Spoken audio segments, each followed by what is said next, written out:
Welcome back, everybody. Jason here with another review. This one has been a long time coming. It's the final 5 episodes, episodes 8 through 12 of Andor. Now, I'm going to have to talk spoilers on all these episodes and the other 7 episodes. So if you haven't watched Andor yet, head on over to Disney Plus and check it out. Then come back to this video and we can talk about it. And I think you really should watch Andor, period, as a whole, because I think it is the best Star Wars series to date. And I'm going to make a case for that here in this video. So now that we're past the spoiler warning, let's go ahead and dive right in.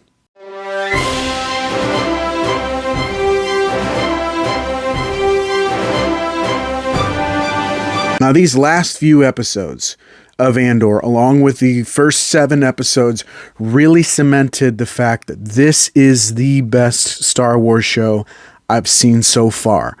The writing and the performances, the staging, the scenery, everything is just so much more than we've ever seen from a Star Wars show. This show actually achieved something that no other Star Wars medium has done before.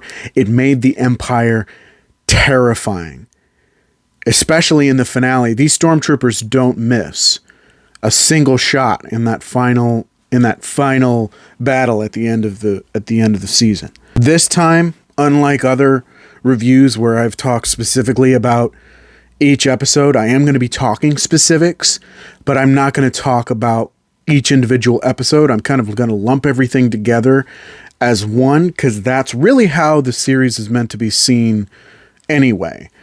And that's the one criticism I will have for this series is not in anything that is done in the series specifically, but how Disney released it. I feel like if they had gone with the binge model, like they do with some older shows that they'd either aired on the Disney Channel or any other place, or like how Netflix does with its shows, I think that the show would have been better received by wider audiences because they would have seen it. They would have been able to watch it at their leisure, and they would have seen the build happening, the progression from episode to episode. And episode 10 really makes it all worth it. I'm going to get into that here in a minute. The best way I can describe the power of this show is through one character. When he was first introduced in episode 8, I thought he was a really interesting character. You know, the person he was played by, you looked at him and you said, oh, there's Andy Serkis. I'm talking about Kino Loy. Kino Loy is an interesting character because he actually represents the citizens of the galaxy as a whole. I saw that in episode 9 when he starts to turn. Now, if you go all the way back to episode 7, after the heist on Aldhani, where Mon Mothma is chastising Luthen for what he had done, and it even goes back even further to when he first met Cassian Andor, that the Empire is choking the galaxy slowly. So slowly that the citizens aren't even noticing anymore. They don't even care. And Kino is one of those people when we first meet him. He's very much, let's just do this by the book. Let's do what they want. Let's complete it shift to shift. Keep your head down, do the work, and get moving. But after the heist on Aldhani, the Empire panicked. And that's what Luthen wanted them to do. And he said that. Mon Mothma said that to the effect of, people are going to suffer. And Luthen's reaction to that was, good. I want them to suffer. Because if they suffer, they're going to see the Empire for what it really is. And again, we go back to Kino Loy. Very much just day to day, let's go.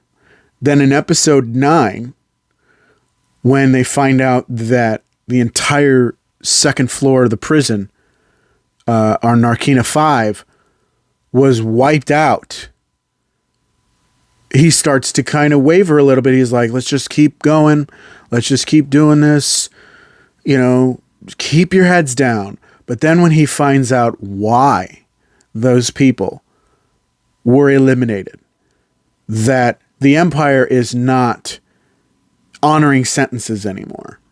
They want to keep these people, they want to keep these laborers working on what they need. And this is kind of happening galaxy-wide. They're pushing harder, they're cracking down more. And that's also seen on Ferrix. And I'll get to Ferrix after I finish up here with Kino. Once Cassian and him find out the reason why those people were fried, that they transferred someone from floor 4 to floor 2 due to some error, that he was slated to be released, and instead of getting released, he was transferred back to the same prison the next day. They started to freak out, and they were going to revolt. They killed them. They killed them all. So this changes everything. Kino finally snaps, and he represents the rest of the galaxy coming to that breaking point, that snap, that says, we're done. The Empire doesn't care. They're not doing this for us. They're not doing this to help anyone. They are doing this for themselves. So we're done counting shifts. We're done keeping our heads down. We're out. And that's when this prison break happens. Cassian thrusts Kino to the forefront of this prison break.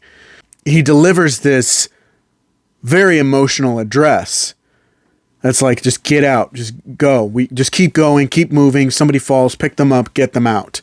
But the tragic irony of it all is the only way out is to swim, and Kino can't swim. But I thought what they did with his character was very interesting because it's our window to the galaxy through this one character. Just what he represented to me was really powerful.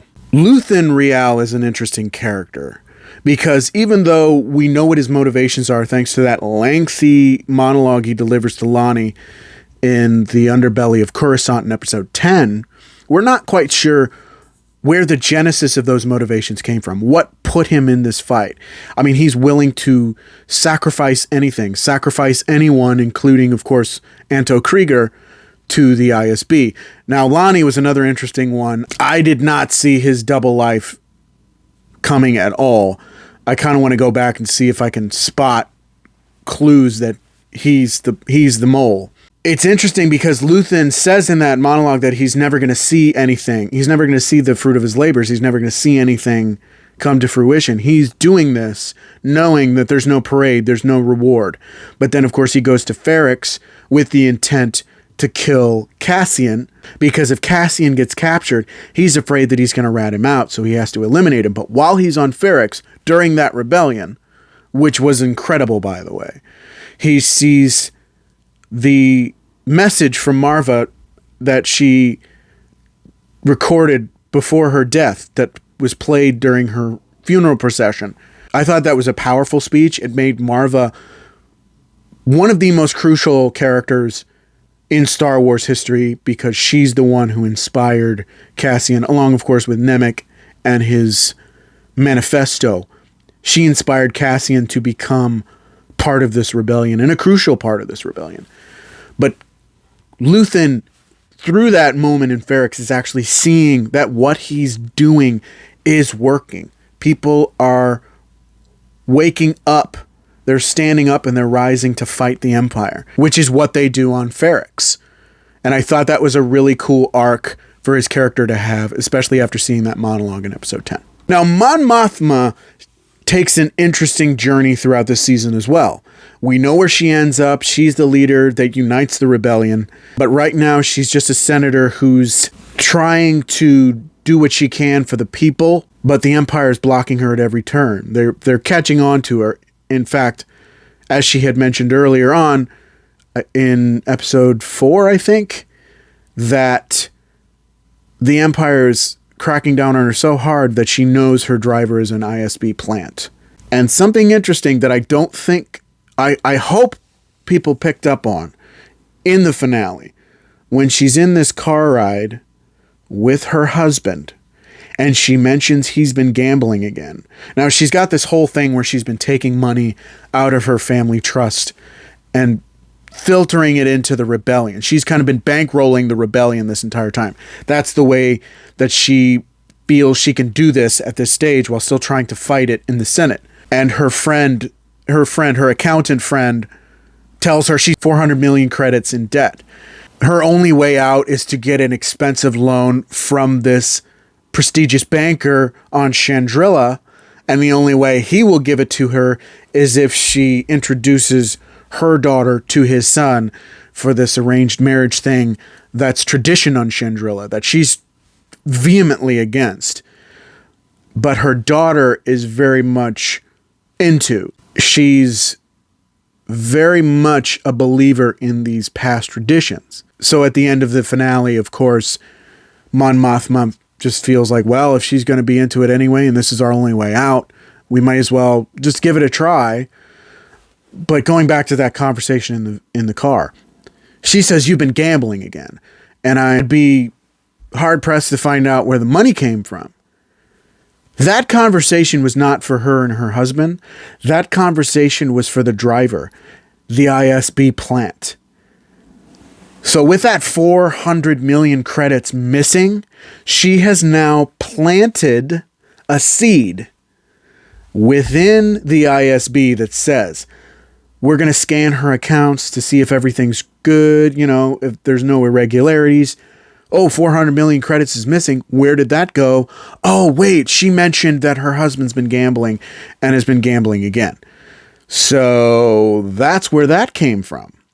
So I think that's a really interesting misdirection on her part, but it's also, it's mostly to save herself and to keep the rebellion going. But it's ultimately, I believe, going to hurt her family relationship in the long run. That may, of course, lead to her break from the Empire completely and to just go on her own and lead the rebellion from Yavin 4, as we know. Dedra Meero was another interesting character in that when I first saw her in the beginning, you've probably known from all these other reviews I'd done that I was like, she gets it, she sees it, she's like the canary in the coal mine. So I was actually kind of rooting for her in the beginning. Like, I hope she succeeds, I hope they don't, they start taking her seriously. Well, they do take her seriously. And she amasses more power. And as she amasses more power, the power corrupts her even more. And we start to see Dedra Meero for who she really is. And the whole thing between her and Cyril Karn is just is a whole nother thing altogether. He's just some kind of a weirdo, that one. Although I do definitely feel for him when he loudly slurps his milk as his mother's chastising him at the breakfast table. But Meero, she just reveals herself to be this utterly despicable character. And I'm interested to see where her and Cyril go in the future in season 2. Finally, we get to Cassian. Something that I've said in the past is that for a show that bears his name, Cassian is the least interesting character in this show. But it was a video I had seen about a week ago that kind of threw it all into perspective for me. Cassian is the window to the audience. That's why Cassian's very passive. That's why Cassian tries to stay out of the rebellion. That's why he just doesn't care. He just wants to live his life and do his own thing. He, like us, the audience, needs to be convinced that this rebellion is everything, that this rebellion is life and death, that without this rebellion, the galaxy will continue to choke and people will continue to die at even greater numbers, and that it is a necessity to rise up and stand up and fight. And he learns that through Nemik's manifesto. He learns that through his experiences in the prison. And he learns that from his mother during her speech on Ferrix. And that whole rebellion on Ferrix was incredible. And I think that might be another reason why Cyril and that other Primor guy went to Ferrix, because they knew what was coming, because they had experienced it before. Because even though it's not much of a wide rebellion on Ferrix, it's wide enough that they didn't see it coming. And the Empire didn't see it coming either. They thought they had stifled it with their presence on Ferrix, but they hadn't. They had just buried it down and it had laid dormant until Marva woke it up with her speech. Again, powerful speech. Excellent way to close out a finale. And Cassian learned from all that. And now we get Cassian in season 2 in the finale. And I know that might seem disappointing because it's just like, yeah, I'm here. So you're either going to kill me or you're going to take me with you. And Luthen just smiles. And you think that's just it. Well, that's just the beginning because we know where Cassian's going to end up. And this is the first step on that journey. So for that reason, Cassian became a far more interesting character to me, and he became even more crucial than I had first thought he did way back in the beginning of the series. Again, all in all, I believe this series is the best Star Wars show ever produced to date.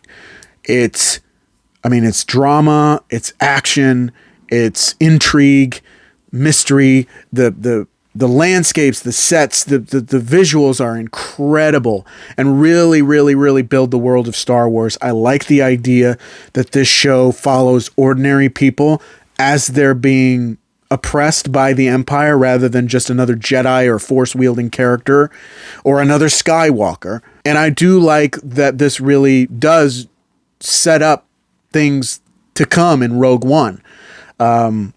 If you stay to that post-credit scene, that glorious post-credit scene of what they were building in the prison, that they're building those little sprockets for the Death Star, the dish for the Death Star's main weapon.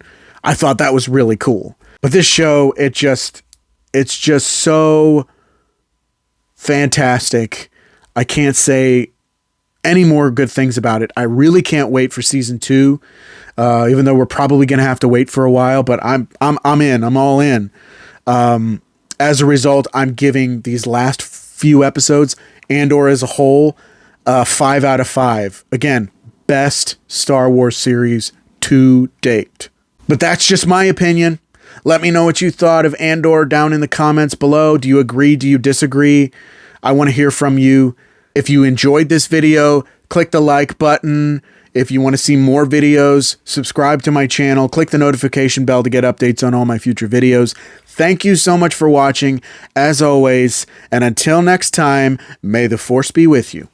Bye.